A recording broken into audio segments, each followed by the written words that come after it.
इस कार्यक्रम के प्रायोजक कृषि एवं किसान कल्याण मंत्रालय एवं कृषि सहकारिता एवं किसान कल्याण विभाग।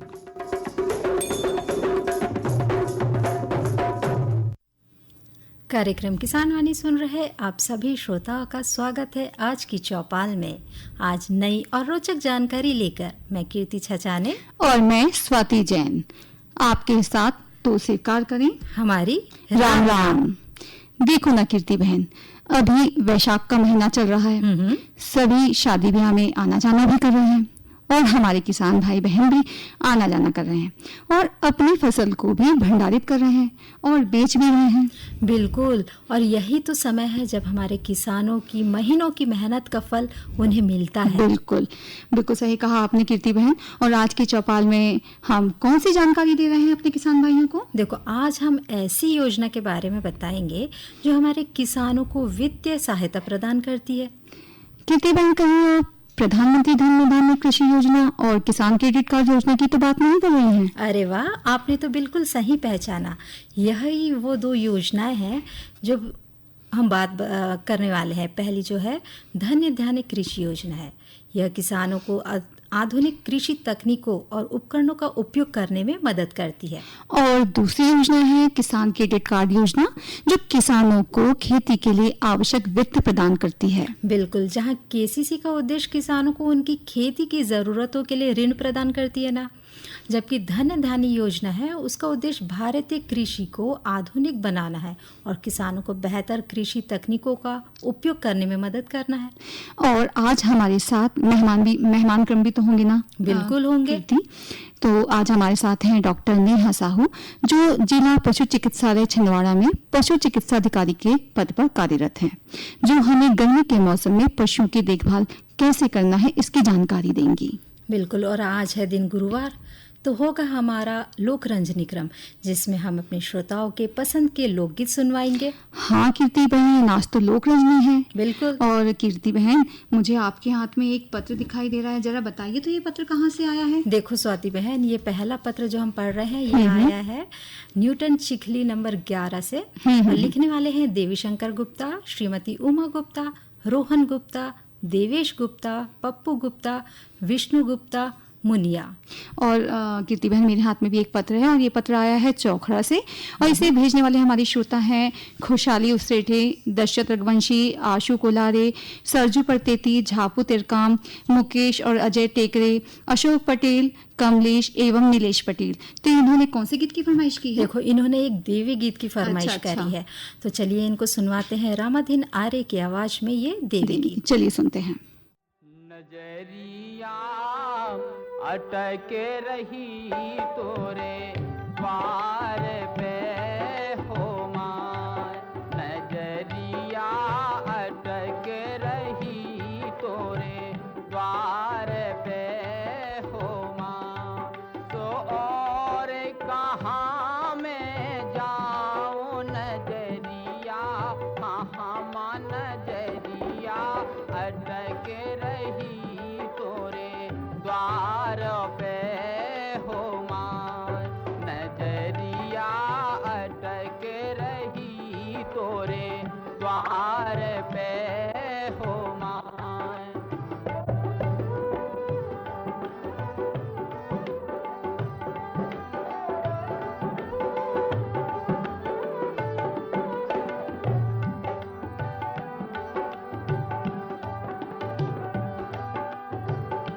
मैया जब ड्योढ़ी पे आ गयो हो माय, मैया जब ड्योढ़ी पे आ गयो हो मां, तो खाली हाथ गाए जाओ नजरिया, हाँ मां नजरिया अटक रही तोरे द्वार पे हो मां, नजरिया अटक रही तोरे द्वार पे हो मां।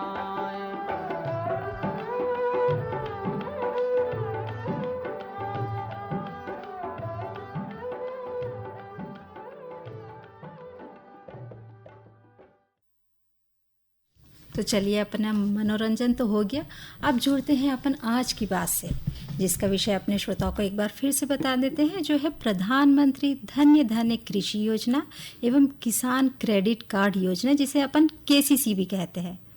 तो अब सबसे पहले ये जान लेते हैं कि ये प्रधानमंत्री धन्य धान्य योजना क्या है। बिल्कुल, ये एक ऐसी योजना है जो भारत सरकार द्वारा कृषि क्षेत्र को बढ़ावा देने के लिए घोषित एक नई पहल है। बिल्कुल, और इस पहल का उद्देश्य खेती के तरीकों को आधुनिक बनाना है और किसानों को वित्तीय सुरक्षा भी प्रदान करना है। हाँ, और भाई यह योजना फसल विविधीकरण और टिकाऊ कृषि पद्धतियों को बढ़ावा देकर कृषि उत्पादकता बढ़ाने को लेकर तैयार की गई है। बिल्कुल, इसका उद्देश्य पंचायत और जो ब्लॉक स्तर पर फसल के उपरांत जो भंडारण होता है ना, उनकी अवसंरचना का विकास करना है, ताकि बर्बादी को कम किया जा सके और किसानों को बेहतर मूल्य प्राप्त हो सके। हाँ कीर्ति बहन, और इस योजना में किसानों को दीर्घकालिक कृषि स्थिरता के लिए आधुनिक उपकरणों, गुणवत्ता वाले बीजों और उन्नत कृषि तकनीकों में निवेश करने में सहायता करने के लिए अल्पकालिक और दीर्घकालिक दोनों प्रकार के ऋण उपलब्ध कराना है। बिल्कुल, और भूमि को उपयोग और फसल पैदावार बढ़ाने के लिए सिंचाई सुविधा का विस्तार करना भी है। और तो और ये योजना उत्पादकता बढ़ाने के लिए जलवायु विशिष्ट खेती, जल दक्षता और सटीक कृषि को अपनाने के लिए प्रेरित भी करती है। हाँ, और भैया इस योजना के कई लाभ भी हैं। हाँ, कौन से? जैसे कि पैदावार बढ़ाने के लिए आधुनिक कृषि तकनीकों और उन्नत सिंचाई विधियों को प्रोत्साहित करना है। बिल्कुल, और बाजार तक पहुंच बढ़ाकर और विविध फसल पैटर्न को बढ़ावा देकर किसानों के लिए बेहतर मूल्य प्राप्ति में सहायता भी करती है। और तो और छोटे और सीमांत किसानों को आधुनिक प्रौद्योगिकी तक पहुंच प्रदान करने के लिए संस्थागत वित्त पोषण विकल्पों में सुधार किया गया है। बिल्कुल, अब हम ये जान लेते हैं कि इस योजना से किसे लाभ मिलेगा। हाँ, तो बिल्कुल जान सबसे लेते पहले हैं। तो छोटे और जो सीमांत किसान हैं, अपनी उपज बढ़ाने के लिए वित्तीय सहायता और आधुनिक तकनीकों को अपना सकते हैं। और महिला किसान और स्वयं सहायता समूह प्रौद्योगिकी आधारित खेती के माध्यम से कृषि क्षेत्र में वित्तीय स्वतंत्रता के लिए प्रयास कर सकते हैं, बिल्कुल, कोशिश कर सकते हैं। और जो भूमिहीन किसान हाँ। हैं, युवा किसान हैं, इन पर भी खास ध्यान दिया जा रहा है। बिल्कुल दिया जा रहा है। और इसके अतिरिक्त अब हम बात करते हैं किसान क्रेडिट कार्ड योजना के बारे में कीर्ति बहन। बिल्कुल, तो ये जो किसान क्रेडिट कार्ड योजना है ना, एक ऋण योजना है। अच्छा। जो भारत सरकार द्वारा किसानों को उनकी कृषि और उससे जुड़ी गतिविधियों के लिए समय पर और पर्याप्त ऋण उपलब्ध कराती है। अच्छा, पर्याप्त ऋण उपलब्ध कराती है, तो बहुत बिल्कुल। अच्छी बात है कीर्ति बहन हमारे किसान भाइयों के लिए। और ये योजना किसानों को अपनी उत्पादन ऋण आवश्यकताओं को पूरा करने, जैसे कि खेती का खर्च, बीज, खाद और खेती का सामान खरीदने में मदद करती है। बिल्कुल, और श्रोता, किसान क्रेडिट कार्ड योजना के तहत जो ऋण हमें मिलता है ना, उसका उपयोग हम मौसमी बागवानी सब्जी फसलों के साथ फसलों की खेती के लिए अल्पकालिक ऋण आवश्यकताओं को पूरा कर सकते हैं। और ये योजना मध्यम या लंबी अवधि की फसलों, जैसे कि बागवानी फूल की फसल हुई, फल मसाले वाले, सुगंधित पौधे वाली खेती हुई, औषधीय पौधों के कार्यशील पूंजी की जरूरतों, या फिर यूं कहें सभी आवश्यकताओं को पूरा करने के लिए ये मदद करते हैं। बिल्कुल, और अब ये जान लेते हैं कि कौन इस योजना के लिए पात्र है। हाँ, किसान चाहे वे व्यक्तिगत हो, कीर्ति बहन, इसके अलावा ये संयुक्त उधारकर्ता हो, मालकीना खेती करते हो, ये सभी इसके पात्र हैं। बिल्कुल, और किसान के स्वयं सहायता समूह और संयुक्त देता समूह, जिनमें बटाईदार भी आते हैं, किराएदार भी आते हैं, वो किसान जो है वो शामिल है। बिल्कुल, और किसान क्रेडिट कार्ड को बनवाने के लिए हमें कुछ आवश्यक दस्तावेजों की आवश्यकता होती है भाइयों, जिसके अंतर्गत किसान क्रेडिट कार्ड, ऋण आवेदन पत्र और 2 पासपोर्ट साइज की फोटो बिल्कुल, ये और आवश्यक है। बिल्कुल, और साथ में हमें पहचान प्रमाण पत्र और पता प्रमाण पत्र के लिए आधार कार्ड की जरूरत पड़ेगी, ड्राइविंग लाइसेंस हो गया, वोटर आईडी हो गया और पासपोर्ट। हाँ, और राजस्व प्राधिकारियों द्वारा प्रमाणित भूमि स्वामित्व का प्रमाण, फसल पैटर्न या प्रति एकड़ उगाई जाने वाली फसल। बिल्कुल, अब हम ये जान लेते हैं कि इसका आवेदन कैसे करना हाँ। है। तो उसके लिए सबसे पहले अपनी बैंक शाखा में जाकर आवेदन पत्र प्राप्त करना होगा। और जब आप आवेदन पत्र प्राप्त कर लें तो उसे भरकर जरूरी दस्तावेजों के साथ जमा कर लें। फिर बैंक आवेदन की समीक्षा करेगा और ऋण स्वीकृत होने पर केसीसी जारी करेगा। बिल्कुल। और किसान क्रेडिट कार्ड से किसानों को कृषि कार्यों के लिए समय पर और पर्याप्त ऋण भी मिल जाता है और ऋण प्राप्त करना आसान भी हो जाता बिल्कुल, है। बिल्कुल। और इसमें कम दस्तावेज की आवश्यकता भी होती है। और इस योजना के तहत किसानों को फसल उत्पादन, फसल कटाई के बाद के खर्च, विपणन, उपभोग आवश्यकताओं, कार्यशील पूंजी और संबंधित गतिविधियों के लिए निवेश ऋण उपलब्ध हैं। बिल्कुल। अब हम तो यही कहेंगे कि जहां पीएम धन योजना भारतीय कृषि को आधुनिक तकनीक बनाने और कृषि क्षेत्र के लिए सतत विकास सुनिश्चित करने की दिशा में एक कदम बढ़ा रही है। बिल्कुल। और यह वित्तीय सहायता और बुनियादी ढांचे के विकास पर जोर देने के साथ यह योजना ग्रामीण आजीविका को बदलने और भारत की कृषि अर्थव्यवस्था को मजबूत करने के लिए भी बनाई गई है। बिल्कुल। और वहीं किसान क्रेडिट कार्ड जो योजना है ना, किसानों को अपनी खेती और संबंधित गतिविधियों के लिए आवश्यक ऋण देने में मदद भी करती है। और कीर्ति बहन, ये जो योजना है वो किसानों को एक सरल और सुविधाजनक तरीके से ऋण प्राप्त करने में मदद भी करती है, जिससे वे अपनी फसलों को बेहतर ढंग से उगा सकें और अपनी आय को बढ़ा सकें। बिल्कुल। तो अब हम अपनी आज की बात को देते हैं यहीं विराम और आगे बढ़ते हैं और जुड़ते हैं, सुनते हैं ये संदेश। बिल्कुल जुड़ते हैं। और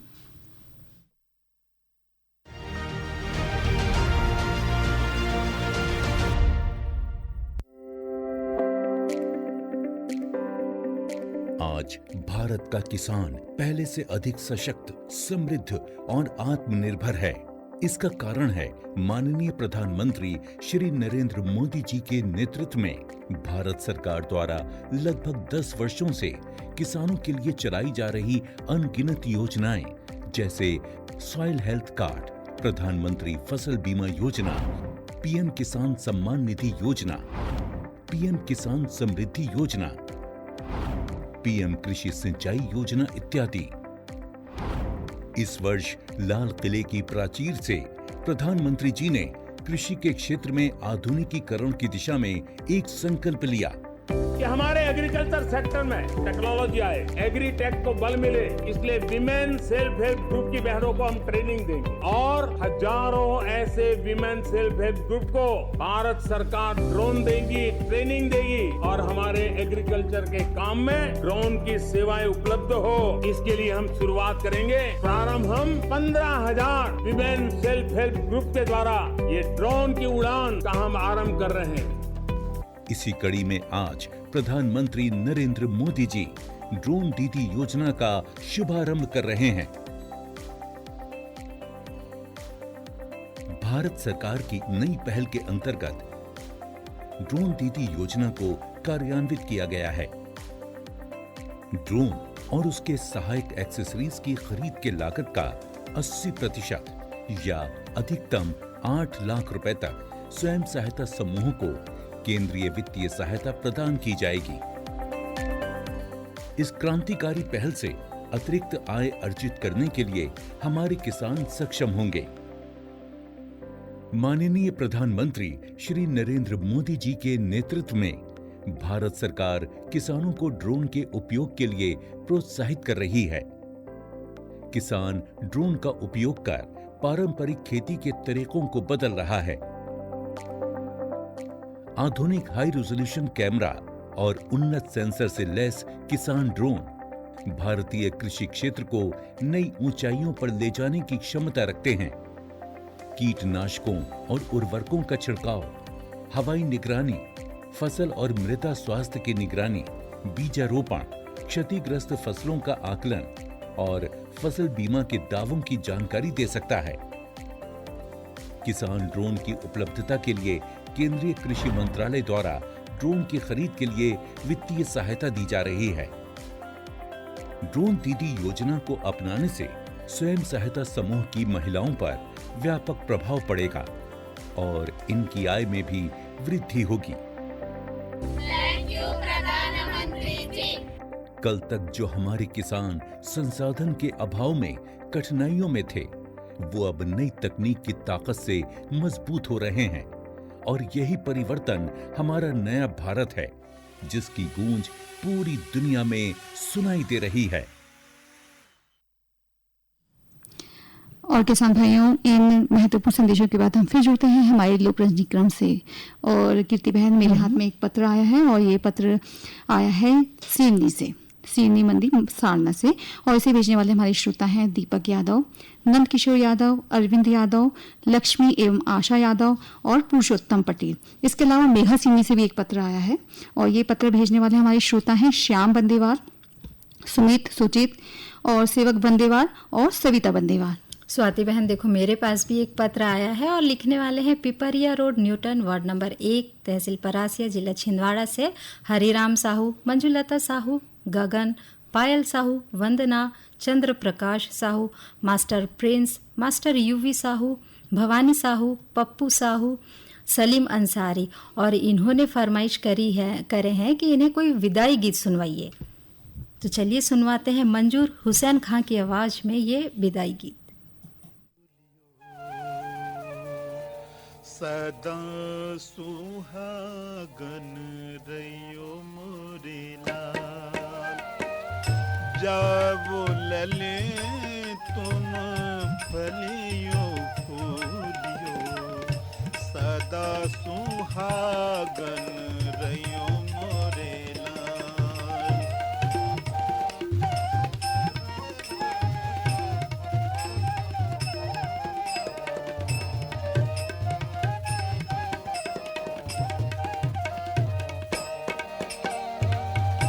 एक बात हम तुमसे कहत हैं, एक बात हम तुमसे कहत हैं, चित धर सुनती जयो, जावो लले तुम फलियो फूलियो, सदा सुहागन रहियो मोरे लाल।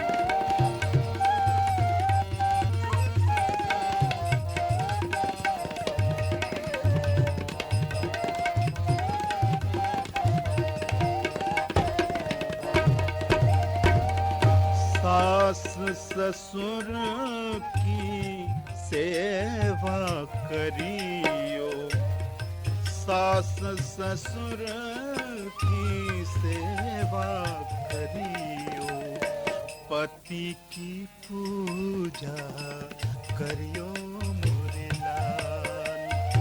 सास ससुर की सेवा करियो, पति के पूजा करियो मोरे लाल।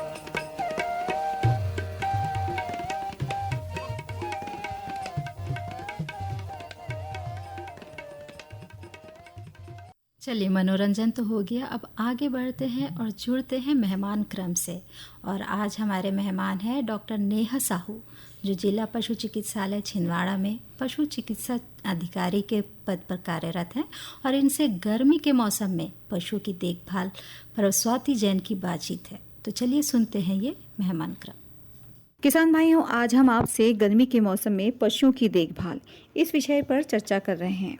और आज हमारे साथ उपस्थित हैं डॉक्टर नेहा साहू, जो कि जिला पशु चिकित्सालय छिंदवाड़ा में पशु चिकित्सा अधिकारी के रूप में कार्यरत है। तो डॉक्टर मैडम, सबसे पहले तो आपका हमारे किसान वाणी की चौपाल में बहुत बहुत स्वागत है, और आपको हमारी और हमारे सभी किसान भाइयों की ओर से राम राम। सभी किसान भाइयों को मेरी ओर से भी राम राम। डॉक्टर मैडम, जैसा कि आज हम आपसे गर्मियों में कैसे करें पशुओं की देखभाल इस विषय पर चर्चा कर रहे हैं, तो सबसे पहले आप हमारे किसान भाइयों को बताएं कि गर्मी के मौसम में हमारे पशुओं को किन किन चीज़ों से बचाना चाहिए। गर्मी के मौसम में सबसे पहले तो आप लोगों को ये ध्यान रखना चाहिए कि पशुओं को पीने का पानी एक दिन में कम से कम 3 से 4 बार पिलाएं, क्योंकि पानी की बहुत ज़रूरत होती है गर्मी में। और गुड़ और नमक का घोल भी बना के रखें, और एक दिन में कम से कम 2 बार पशुओं को गुड़ और नमक का घोल भी पिलाएं। और पशुओं को हमेशा छायादार स्थान पर बांधें, उनको खुले आसमान के नीचे ना बांधें। और पशु शेड के अंदर जहां आप पशु को बांध रहे हैं, वहां ये ध्यान रखें कि जो आपने छत बनाई हुई है उसकी ऊंचाई कम से कम 10 फीट की होनी चाहिए। और उस पे एस्बेस्टोस की परत होनी चाहिए। अच्छा। और यदि आप उस पे एल्यूमिनियम की शीट डाल रहे हैं तो उसको हो सके तो आप वाइट कलर से पेंटिंग भी कर सकते हैं। उससे सूरज की जो रोशनी है, सूरज की जो किरणें हैं वो डायरेक्ट छत पे नहीं पड़ेंगी, वो परावर्तित होकर वापस चली जाएंगी, तो पशुओं को गर्मी का एहसास कम होगा। आप छत पे घास फूस की परत भी बिछा सकते हैं, इससे भी छत कम गर्म होती है। और आप ठंडक का ध्यान रखते हुए पशु शेड में जो पानी के शावर भी लगा सकते हैं। अच्छा, हाँ। जो फव्वारे ऊपर से लगा सकते हैं पाइप के थ्रू, तो वो धीरे धीरे पशु को ठंडक पहुंचाते रहते हैं। और पशु को एक दिन में कम से कम 2 बार अवश्य नहलाएं, उससे भी पशु को गर्मी का एहसास कम होता है। डॉक्टर मैडम, गर्मी के मौसम में हमारे पशुओं को क्या क्या खिलाना चाहिए, यानी कि हम अपने पशुओं को आहार में क्या दे सकते हैं? गर्मी के मौसम में पशु जैसा आपने देखा होगा कि सूखा चारा कम खाते हैं, क्योंकि सूखा चारा पचाने में उनको ज़्यादा एनर्जी की ज़रूरत होती है। तो पशु गर्मी के समय में हरा चारा ज़्यादा पसंद करते हैं। तो ये आप ध्यान रखें कि गर्मी में पशुओं को हरा चारा खिलाएं, क्योंकि उसमें पानी की मात्रा भी ज़्यादा होती है, तो उससे शरीर की पानी की पूर्ति भी पशुओं की पूरी हो जाती है। और हरा चारा में आप ये मार्च अप्रैल के समय में हरा चारा आप उगा के रख सकते हैं, क्योंकि गर्मी में तो हरा चारा उपलब्ध नहीं हो पाता है।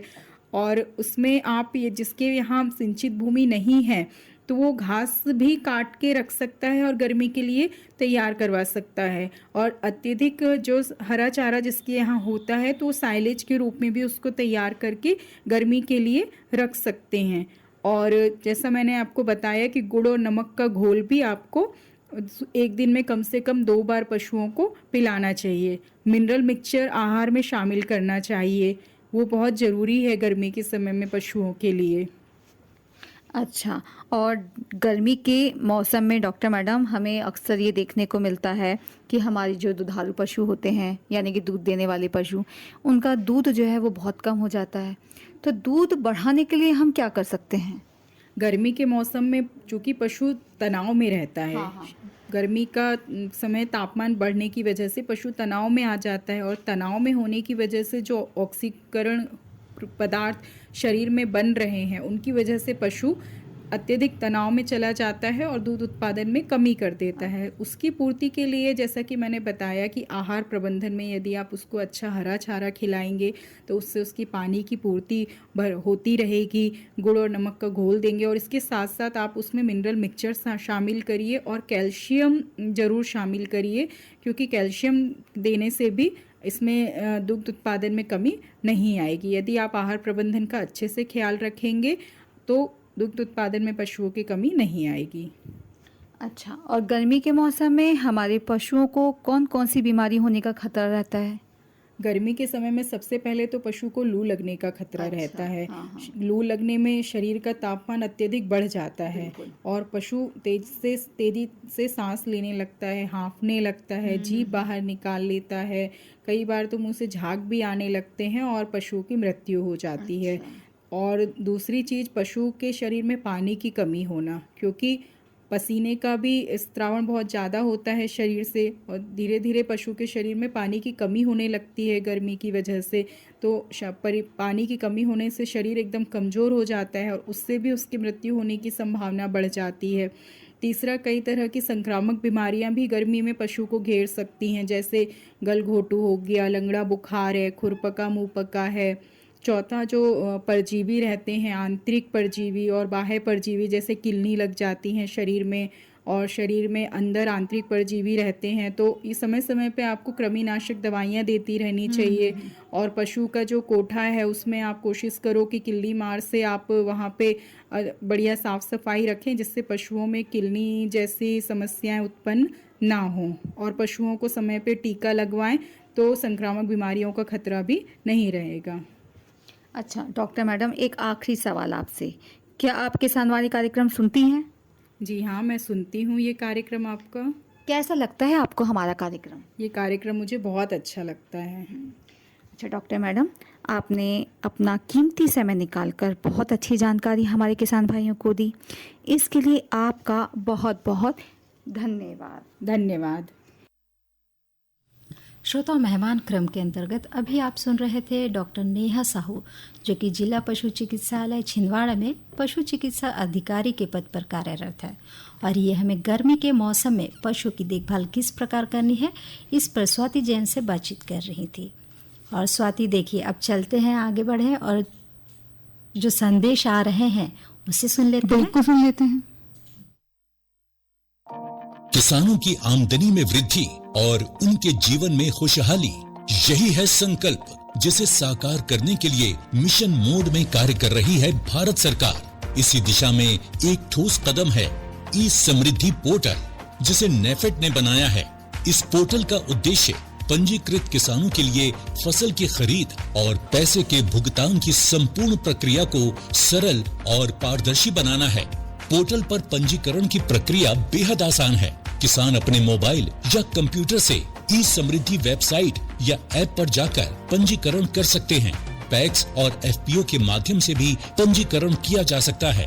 ई समृद्धि पोर्टल पर फार्मर रजिस्ट्रेशन पर क्लिक करें और अपने विवरण और आधार नंबर के साथ पोर्टल पर रजिस्टर करें। ये क्यूआर कोड स्कैन करके भी किसान अपना पंजीकरण कर सकते हैं।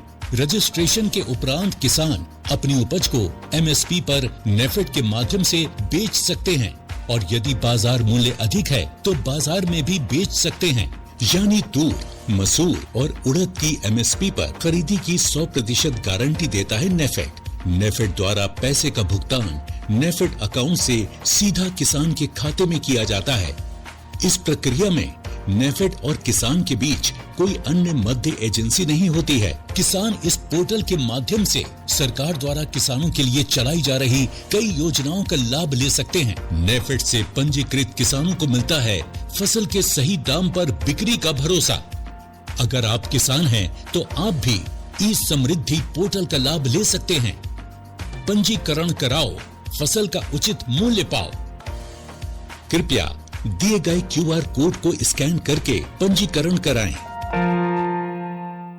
किसान भाइयों, लोक रंजीकरण के बाद हम फिर जुड़ते हैं हमारे श्रोताओं से और उन्हें फिर सुनाते हैं उनके पसंदीदा गीत। और मेरे हाथ में एक पत्र है और वो है जनता कॉलोनी से, शुक्लुठाना से आया है और उसे भेजने वाले हमारे श्रोता है शिवा मालवी, देवा मालवी, अभय, हेमा, षष्ठी, हार्दिक मालवी एवं गोविंद बंदेवार, परसराम, राजकुमार, गोपाल बंदेवार। और स्वाति देखो, मेरे पास भी एक पत्र आया है। हाँ? और ये आया है महादेव घाट अमलेश्वर से और लिखने वाले हैं डोमन ठाकुर, सुमन ठाकुर, मिथिलेश ठाकुर, तारनी ठाकुर। और इन्होंने फरमाइश करी है कि इन्हें रामचरण अहिरवार की आवाज में एक लोकगीत सुनना है। तो चलिए सुनते हैं ये लोकगीत। मारे मारे नजरिया के बान कन्हैया बेदर्दी रे, मारे मारे नजरिया के बान कन्हैया बेदर्दी।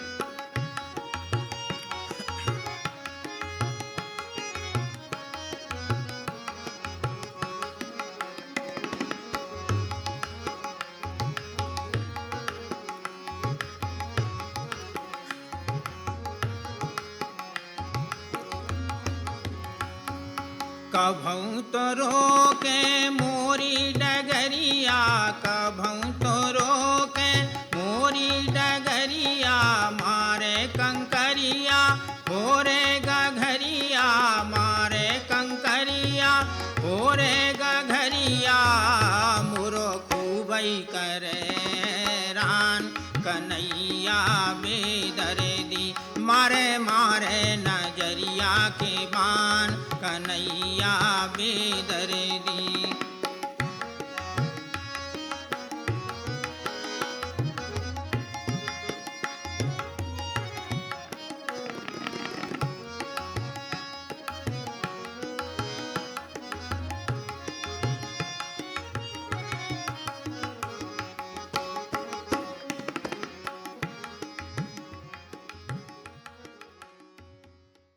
इसी लोकगीत के साथ अब समय हो चला है अपने श्रोताओं से विदा लेने का। तो कहते हैं कीर्ति बहन और कहती हैं स्वाति बहन, राम राम, राम, जय जवान जय किसान।